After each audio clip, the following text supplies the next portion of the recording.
Bonjour ou bonsoir à toutes et tous. Nous allons parler de la surpopulation. C'est un mot qu'on utilise très régulièrement et je ne suis pas certain qu'il soit toujours bien défini dans la tête du grand public. On parle de surpopulation humaine et de son impact énorme sur la biosphère. On parle de surpopulation d'espèces indigènes qui, pour différentes raisons dont on va parler, seraient trop abondantes et deviennent des problèmes pour l'agriculture, pour d'autres activités humaines, éventuellement pour des espèces d'animaux, voire même de végétaux, locaux, indigènes, qui diminuent peut-être à cause de cette surpopulation. Et alors on parle de surpopulation d'espèces introduites qui, bien souvent, quand on est dans cette situation, sont à ce moment-là considérées comme invasives et ou envahissantes. Donc vous voyez, le terme surpopulation est un terme qui s'utilise dans différents contextes et qui est donc important d'analyser convenablement. Commençons par définir la surpopulation et de comprendre quelle peut être l'origine d'une telle situation. Je rappelle, je l'ai déjà expliqué et démontré dans différents articles, qu'un animal est régulé non pas par des prédateurs, comme le prétendent certains en particulier dans le monde de la chasse, mais il est régulé par sa ressource. Bien souvent, cela signifie par la nourriture.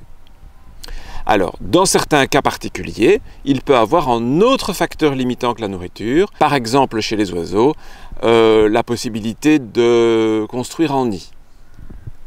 Par exemple, il y a des régions du monde où il y a beaucoup d'insectes qui pourraient accueillir beaucoup d'hirondelles, mais s'il n'y a pas de boue pour que les hirondelles puissent faire leur nid, eh bien les populations d'hirondelles vont être faibles, voire absentes. Donc il peut exister d'autres facteurs limitants. C'est le cas des martinets également, qui consomment la même chose, c'est-à-dire des insectes volants et qui peuvent être très abondants. Donc les insectes volants, dans des situations naturelles où ils n'ont pas été décimés par des insecticides, eh bien ils pourraient supporter des populations énormes d'hirondelles et martinets. Mais les martinets sont bien souvent dépendants de cavités pour nicher. Ils sont incapables de construire un nid totalement eux-mêmes, c'est-à-dire qu'ils peuvent aménager une cavité, mais ils ne peuvent pas la construire. Et donc, s'il n'y a pas assez de cavités, eh bien forcément, il n'y a pas beaucoup de martinets. Mais ça, ce sont des cas particuliers. Dans l'immense majorité des cas, c'est la nourriture qui est le facteur limitant. Donc, une population saine, qui n'est ni menacée, ni en surpopulation, c'est une population qui peut profiter de façon optimale de la ressource, donc de la nourriture dans la plupart des cas, que l'écosystème met à disposition. Je ne vais pas reprendre l'exemple des prédateurs parce que je l'ai beaucoup développé, y compris dans une vidéo précédente sur le rôle des oiseaux et de tous les animaux d'ailleurs dans les écosystèmes, où je reparle du rôle des prédateurs, qui ne limitent pas la population de ses proies mais qui favorisent la dispersion, ce qui est quelque chose de très très important. Je vais prendre en exemple tout simple d'un colibri qui dépend d'une fleur. Ça existe des colibris qui dépendent d'une ou quelques espèces de fleurs et donc sa population est directement liée à la densité des fleurs. C'est très facile de le comprendre dans ces cas-là. Parfois c'est plus indirect, ou bien si l'animal est opportuniste, c'est plus compliqué à visualiser puisqu'il mange un peu de tout, et donc s'il y a une source de nourriture qui diminue, il y en a peut-être une autre qui augmente, et ça peut équilibrer. C'est-à-dire que si le colibri est dépendant d'un type de fleurs, si les fleurs diminuent, il diminue. Et si les fleurs augmentent, il augmente. C'est aussi simple que ça, avec ou sans prédateurs. Imaginez une région dans laquelle il y a une certaine quantité de fleurs. Cette quantité de fleurs permet à une population de 1000 colibris de survivre. C'est-à-dire qu'au plus bas niveau de production de nectar sur l'année, eh bien, il y a encore 1000 colibris qui peuvent se nourrir. Parce qu'on sait bien que selon les saisons, il peut y avoir plus ou moins de production de nectar. Mais le facteur limitant, c'est évidemment le moment de l'année où il y en a le moins. S'il y a une période de l'année où il n'y a pas de fleurs, soit il n'y a pas de colibris, soit les colibris sont migrateurs. Je vous renvoie à la vidéo sur la migration. c'est un cas particulier aussi, que je ne vais pas développer, même si c'est un cas particulier très fréquent. Hein. Ici, on va imaginer notre colibri, comme la majorité des espèces de colibris, sédentaires.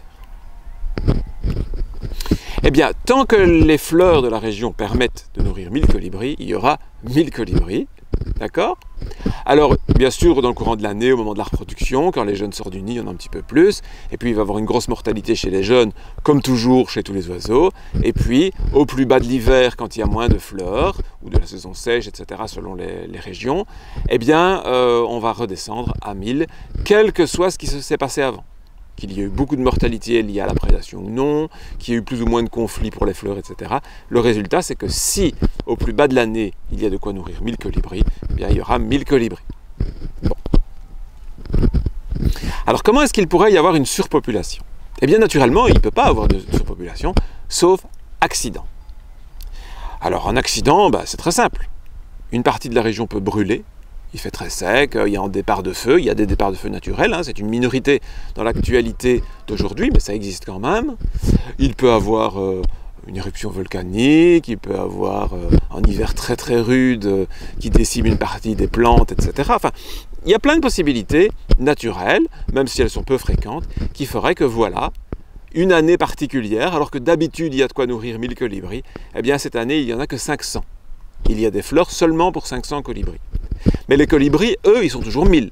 Si par exemple il y a eu un feu, les fleurs ont brûlé, les colibris, eux, ils s'envolent, ils évitent le feu, ils ne sont pas morts, mais quand le feu s'arrête et qu'ils veulent se nourrir, ils ne trouvent plus assez de fleurs. Ils sont 1000, il y a de la nourriture pour 500. Ça, c'est une surpopulation. On se rend bien compte que le colibri n'y est pour rien, il n'a rien fait de mal, mais les circonstances font qu'il est trop nombreux par rapport à sa ressource. Quand on dit trop nombreux, il faut trop nombreux par rapport à quelque chose, hein. Sinon ça ne veut rien dire. Qu'est-ce qui va alors se passer? Eh bien, d'une manière ou d'une autre, la population de colibris va diminuer. Alors comment, je veux dire concrètement, pourquoi elle va diminuer? Vous le savez bien, il n'y a pas assez de nourriture, donc forcément il va en avoir moins. Mais comment? Il y a plusieurs éléments qui vont provoquer soit une mortalité, soit l'impossibilité de se reproduire, soit les deux. Bon, des animaux qui n'ont pas assez à manger ne vont pas pouvoir se reproduire. Je pense que ça, c'est évident pour tout le monde. Mais des animaux qui n'ont pas assez à manger, ils peuvent aussi tomber malades. D'ailleurs, ça me rapporte à différentes vidéos, notamment 2 qui vont arriver. L'une qui concerne le nourrissage d'oiseaux et le fait qu'en nourrissant toute l'année, selon certaines sources, on pourrait favoriser les maladies. Donc ça, c'est un point important. Et un autre point important, c'est l'actualité, je dirais pandémique, et le lien donc avec l'alimentation. Les virus et les bactéries qui vivent dans les colibris, tout comme dans les humains et dans toutes les espèces animales, il y a des virus. Hein. Ils ne posent aucun problème. Ce ne sont pas des maladies. Un virus et une bactérie n'est pas une maladie en soi. Il peut devenir une maladie dans certaines circonstances. Au niveau de l'actualité, vous le savez bien, puisqu'on parle tous les jours dans les médias de porteurs sains ou asymptomatiques. Ça veut dire que ce sont des gens qui ont le virus, mais ça ne leur pose aucun problème. Ceux à qui ça pose problème, c'est en fait une minorité. Eh bien, pour les colibris, c'est pareil. Il y a des virus, des bactéries qui vivent dans les colibris depuis sans doute que les colibris existent, ou presque, et ils ne posent aucun problème. Mais dans ces circonstances où il y a de la nourriture pour 500 colibris alors qu'il y a 1000 colibris, il y a des colibris qui ne vont pas trouver assez à manger, ils vont donc être sous-nourris, et des colibris peut-être plus débrouillards, plus opportunistes, plus intelligents, on a envie de dire, qui vont essayer de manger autre chose. Mais si on mange quelque chose qui n'est pas approprié à notre organisme, on est alors mal nourri. Sous-nutrition ou malnutrition. Un corps qui ne reçoit pas les nutriments nécessaires en qualité ou en quantité est incapable de développer une bonne immunité. Et donc à ce moment-là, il tombe malade.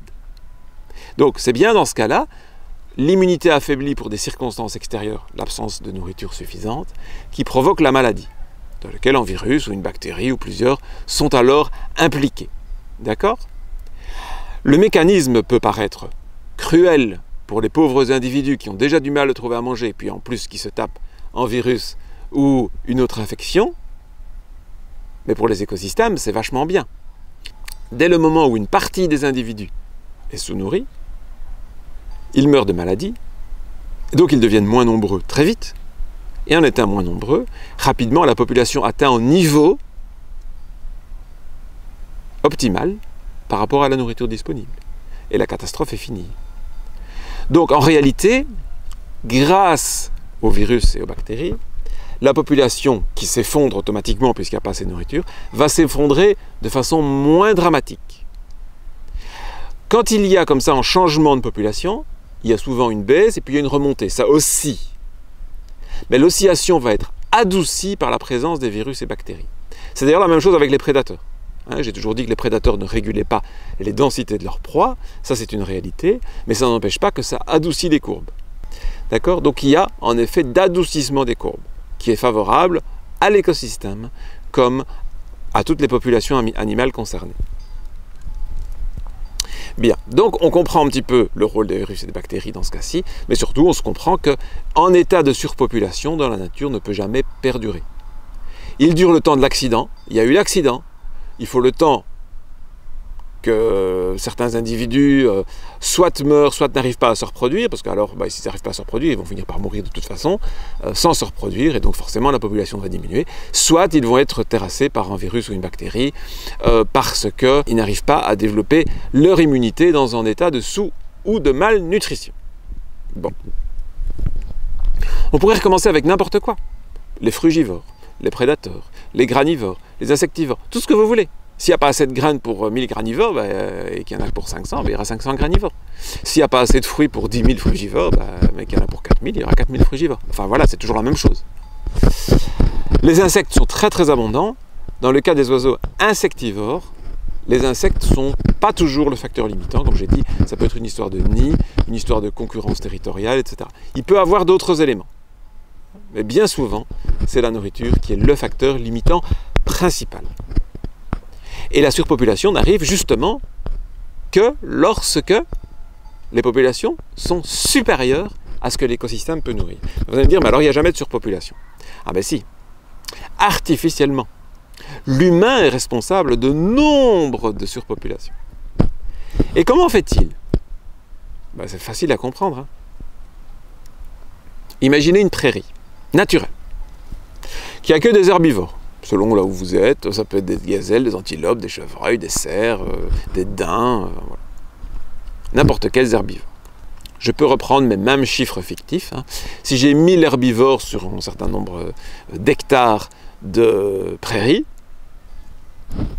c'est que la prairie peut nourrir ces 1000 herbivores. C'est-à-dire qu'au plus bas de la saison, en hiver, en saison sèche, etc., l'herbe restante est suffisante pour 1000 herbivores. Sauf le cas particulier de la migration, bien connue en Afrique de l'Est concernant les mammifères, avec la migration de gnous, de zèbres, etc., où là, puisque les conditions à la basse saison ne le permettent pas, eh bien, les animaux se déplacent. Encore une fois, c'est un cas particulier. Dans la plupart des cas, la migration, le déplacement des herbivores est limité. Ce ne sont pas des oiseaux qui ont des ailes et qui sont capables d'aller traverser le Sahara. Hein. Et donc, il faut que la région où vivent ces herbivores puissent les nourrir à toute saison.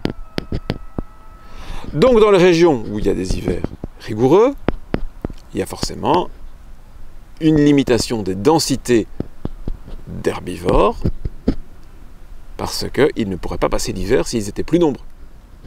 Alors que dans la région tropicale, où il y a tropicale humide, où il y a beaucoup de production végétale toute l'année, il peut y avoir des densités d'herbivores bien supérieures. Je pense que c'est facile à comprendre. Maintenant, imaginez, ça peut se passer en France, hein, en Belgique, au Canada, vous avez une prairie naturelle, vous avez des herbivores, et l'homme se dit, moi je mange les herbivores, et je voudrais qu'il y en ait plus. Comment va-t-il faire? Il va les nourrir. En particulier l'hiver. En donnant de la nourriture l'hiver, il va faire que le moment de l'année où il y a le moins de nourriture, qui est l'élément clé qui décide de la densité de population, hein, vous comprenez. Si de mars à juillet, la prairie peut nourrir 2000 herbivores, et de juillet à octobre, 3000 herbivores, et d'octobre à janvier, 1500 herbivores, mais de février à mars, seulement 1000 herbivores, il y aura 1000 herbivores. D'accord? Forcément.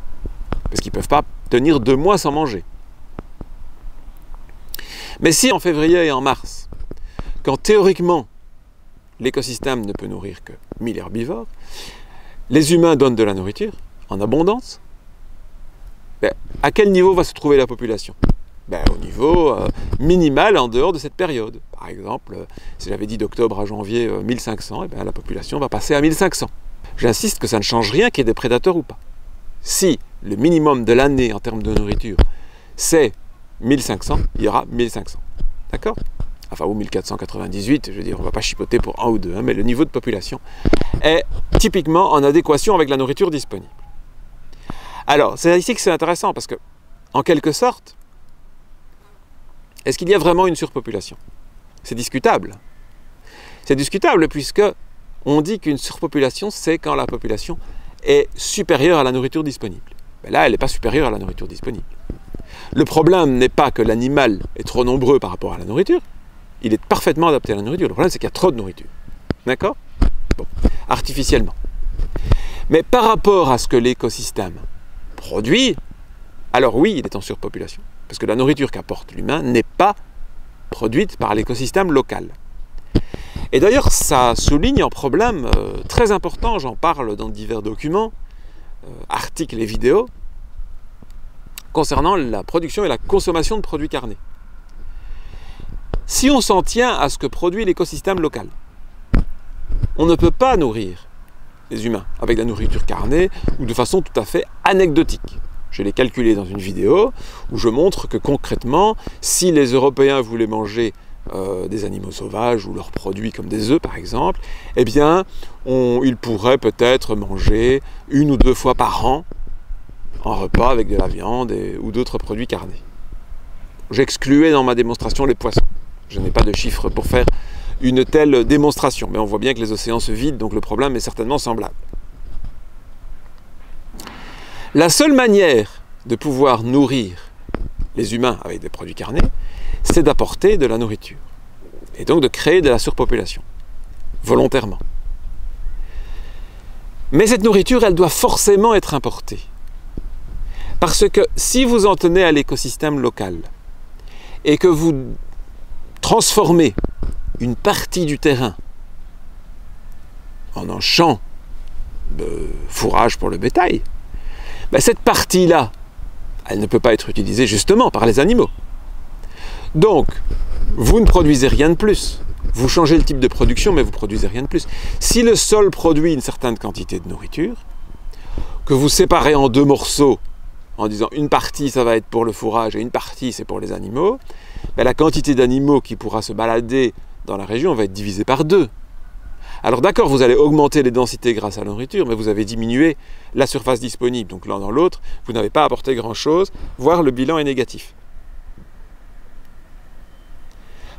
Pour pouvoir augmenter de façon réelle la population d'herbivores dans toute une région, eh bien, soit vous devez exploiter des zones qui ne sont pas accessibles aux herbivores, par exemple la forêt, c'est-à-dire que vous faites de la déforestation pour mettre des champs qui vont nourrir le bétail. Dans ce cas-là, le bétail n'a pas moins de place, mais il exploite de la nourriture qui vient d'une zone qu'il n'habite pas. Ou alors il faut l'importer d'ailleurs, et vous décalez le problème. D'accord? Donc on peut créer une surpopulation artificielle, mais, et on le fait souvent, mais ça implique soit de transformer des milieux, concrètement faire de la déforestation, c'est le plus fréquent, ça peut être aussi assécher des marais pour pouvoir planter, c'est toujours détruire des milieux naturels pour pouvoir planter, ou importer. Vous allez dire, oui, mais il n'y a pas que les animaux d'élevage qui sont en surpopulation. On se doute que les animaux d'élevage sont en surpopulation. Je vous rappelle les chiffres dont j'ai déjà parlé dans une autre vidéo. Sur la masse des mammifères, les mammifères, c'est quand même avec les poulets, vous allez voir que c'est pas mieux pour les oiseaux, c'est ce qu'on élève le plus, et puis nous en sommes, ça donne un point de référence, eh bien, il n'y a, sur la masse de mammifères dans le monde, il n'y a que 3% de mammifères sauvages. Le reste, c'est nous et nos animaux domestiques. Nous, c'est environ 36%, et les animaux domestiques d'élevage, c'est 61%. Donc oui, bien sûr, les animaux d'élevage sont en surpopulation, et c'est artificiel, ça, on s'en doute. Et les animaux sauvages, alors? Est-ce qu'il peut y avoir des animaux sauvages en surpopulation dans ces circonstances? Mais oui, une surpopulation, ça peut être même un individu. Si vous avez une île qui a, je ne sais pas moi, 25 râles aptères, des râles, donc des oiseaux de la famille des râlidés, les foulques, les poules d'eau, etc., aptères parce qu'ils ne volent pas. Bon, ils sont tranquilles sur leur île, il n'y a pas de prédateurs. S'il y a un prédateur qui arrive, un individu, pas une espèce, ben, il va décimer la population. C'est déjà arrivé malheureusement avec l'introduction de prédateurs artificiels comme les chats domestiques. Et donc un individu tout seul peut éteindre une espèce. Et puis après il n'a plus rien à manger puisqu'il a éteint l'espèce, qui était sa nourriture. Donc il était en surpopulation. Donc une surpopulation, ce n'est pas une question de nombre, c'est une question de densité par rapport à la ressource. Donc les 1000 colibris de ma région, au début, ne sont pas en surpopulation quand il y a des fleurs pour 1000 colibris, ils sont en surpopulation quand il y a des fleurs pour 500 colibris. Donc vous voyez, le même nombre d'individus est dans certaines circonstances de la surpopulation, dans certaines circonstances ne l'est pas. Il y a un point très important à souligner aussi, c'est que si la véritable situation de surpopulation, c'est quand il y a trop d'individus par rapport à la ressource, il peut y avoir, on peut appeler ça une ressource aussi, mais c'est un peu particulier, il peut y avoir un autre problème. Si la nourriture est trop abondante, et encore une fois, c'est de façon artificielle. Alors ça va me renvoyer à une autre vidéo sur laquelle, parce que c'est un sujet que j'ai déjà abordé, la nourriture pour les oiseaux, la nourriture artificielle, je vais y revenir très bientôt. C'est de dire, oui, mais si vous nourrissez artificiellement les oiseaux du jardin, est-ce que vous n'allez pas créer une surpopulation? Eh bien si, c'est possible. Et je vous le démontre très facilement. Si vous donnez énormément de graines toute l'année, et que les moineaux en profitent, il y a des endroits où il n'y a plus beaucoup de moineaux, et on le regrette, mais des endroits où il y a encore beaucoup de moineaux. Vous augmentez la population grâce à beaucoup de nourriture, ils vont occuper tous les nids possibles et imaginables, ils aiment bien les trous, les cavités, etc. Et même, faute de trous et de cavités, ils vont voler les nids des hirondelles. Et les hirondelles peuvent disparaître à cause de la surpopulation de moineaux. Donc en nourrissant abondamment les moineaux, vous avez fait disparaître les hirondelles. Alors ça c'est local, mais je vous montre un problème plus global, lié à nos activités de pêche. C'est vrai que j'ai déjà démontré que les naturalistes n'arrivaient pas à protéger la biodiversité dans le monde parce qu'ils n'abordent pas ce problème de la surpopulation d'animaux d'élevage qui accapare toutes les ressources, donc il n'y a plus de ressources pour les animaux sauvages qui disparaissent virtuellement tous. Et je donne des exemples d'animaux terrestres, en particulier des oiseaux, hein, c'est ma spécialité. Dans la mer, on a un autre problème. Enfin, on a le même problème qu'on surexploite les ressources, mais on les exploite extrêmement mal, ce qui exacerbe le problème, évidemment, de la surexploitation. On jette beaucoup plus que ce qu'on garde. On racle les fonds de mer avec la technique du chalut, qui est d'une... J'ai même pas de mots. C'est immonde. On détruit tout. Un ancien président de l'Union mondiale pour la nature disait « Ce qu'on fait dans les fonds de mer reviendrait à chasser quelques espèces animales, des mammifères par exemple, en Amazonie, hein, je sais pas, des pécaris, hein, c'est une sorte d'équivalent de sanglier, on va dire, des choses comme ça, en mettant le feu à la forêt. Et puis, ben voilà, les animaux s'encourent, et ceux qui nous intéressent, on les attrape, et puis les autres, on les laisse crever dans le feu. Voilà. Ça, c'est en gros ce qu'on fait dans les fonds de mer. Sauf que c'est pas avec du feu, c'est avec des crochets et des filets. Mais le résultat est le même. On détruit tout, comme une coupe à blanc, pour récupérer quelques animaux. Mais hormis cette destruction innommable, qui devrait arrêter tout de suite, on ne devrait jamais avoir inventé évidemment une technique comme ça, ça pose un autre problème de surpopulation. Parce que tous ces déchets, tous ces êtres vivants qu'on a massacrés pour rien, ben, ils se retrouvent dans la mer. On ne les ramène pas au port, vous pensez bien. On les rejette comme ça à la mer. Alors je ne sais pas la proportion qui coule et la proportion qui flotte, mais il y en a qui flottent. Et quels sont les animaux marins? En fait, ce sont des animaux côtiers à la base, plus que marins, qui sont spécialisés pour faire le nettoyage de ce genre de déchets organiques. Ce sont les goélands. Donc les goélands augmentent. Alors, on peut discuter, est-ce que les goélands sont en surpopulation? Mais par rapport à la ressource disponible, non. Mais la ressource disponible est immensément trop grande à cause des activités humaines. Résultat, les populations de goélands explosent. Et qu'est-ce que ça a comme problème, les populations de goélands qui explosent? Eh bien, entre autres problèmes, ils accaparent tous les sites de nidification possibles et imaginables sur la côte et sur les îles. Et les oiseaux, les vrais oiseaux marins qu'on appelle les oiseaux pélagiques, comme les pétrels, les puffins, même les albatros, mais eux ils sont un peu plus costauds pour se défendre, et même les fous, etc., ils doivent se battre avec des goélands pour avoir des sites de nidification. Et bien souvent, ils perdent la bagarre, surtout les pétrels et les puffins, qui n'ont aucune chance de concurrencer les goélands. Et donc ils disparaissent. Non pas parce qu'il n'y a plus de nourriture, enfin aussi, hein, mais surtout parce qu'ils n'ont plus de sites de nidification à cause de la surpopulation de goélands, qui est la conséquence de la pêche totalement destructive que l'homme pratique. Vous voyez? Voilà. Donc, concernant les populations animales, naturellement, il n'y a pas de surpopulation, sauf accident ponctuel. Surpopulation qui est vite résorbée grâce au fait que les animaux ne peuvent pas survivre sans leurs ressources, donc s'il n'y a pas assez de ressources, ils diminuent. Et ce phénomène de diminution est exacerbé à l'aide des virus et des bactéries qui sont en partie là pour ça. Qu'en est-il de l'être humain? Je ne peux pas parler de surpopulation sans parler de l'humain. L'humain qui atteint les 8 milliards bientôt, il n'y a aucun équivalent. D'ailleurs, la preuve. Les humains, écoutez bien, c'est vraiment d'une importance capitale. Hein. Les humains représentent une masse de mammifères, nous sommes des mammifères, hein, je vous le rappelle, 12 fois supérieure à l'ensemble de tous les mammifères sauvages de la planète, y compris ceux que vous n'aimez pas, peut-être, comme les rats, les campagnols, mais aussi évidemment les souris, les lapins, les lièvres, les éléphants, les baleines, les lions, les antilopes, les cerfs, les chevreuils, les sangliers. Et là, j'ai cité quoi? 10-15 espèces? Il y en a 5500 des espèces de mammifères. Et tous ensemble, ils ne représentent qu'une masse dans 12e des humains. Bon. Sans même analyser, si vous n'appelez pas ça une surpopulation, alors je ne sais pas ce qu'il vous faut. Bon, ceci étant dit, je pourrais arrêter là et dire c'est clair que l'humain est en surpopulation.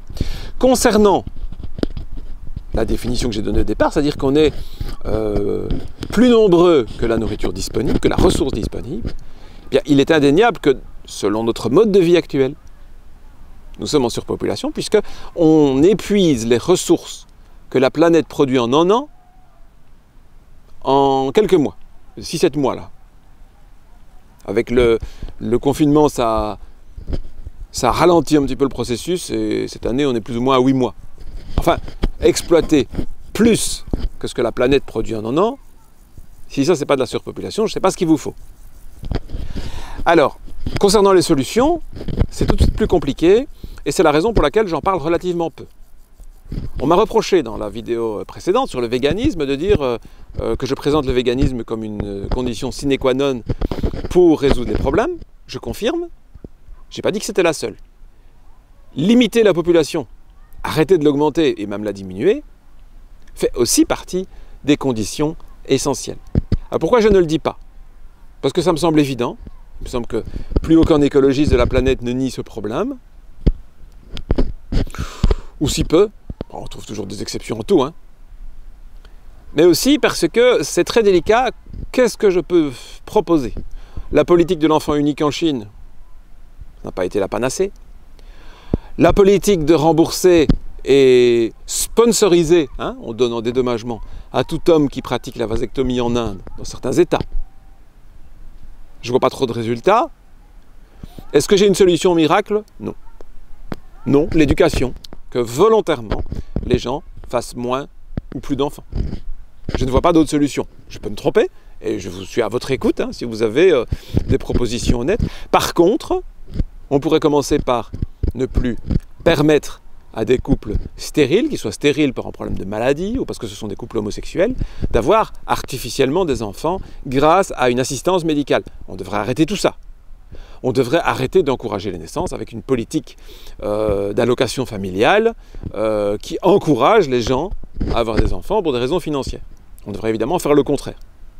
Il ne faut pas que ça entraîne des enfants qui se retrouvent dans la pauvreté, parce que les parents sont inconscients de faire des enfants qui sont incapables de nourrir. Il faudrait trouver un meilleur système, mais il ne faut sûrement pas encourager les naissances.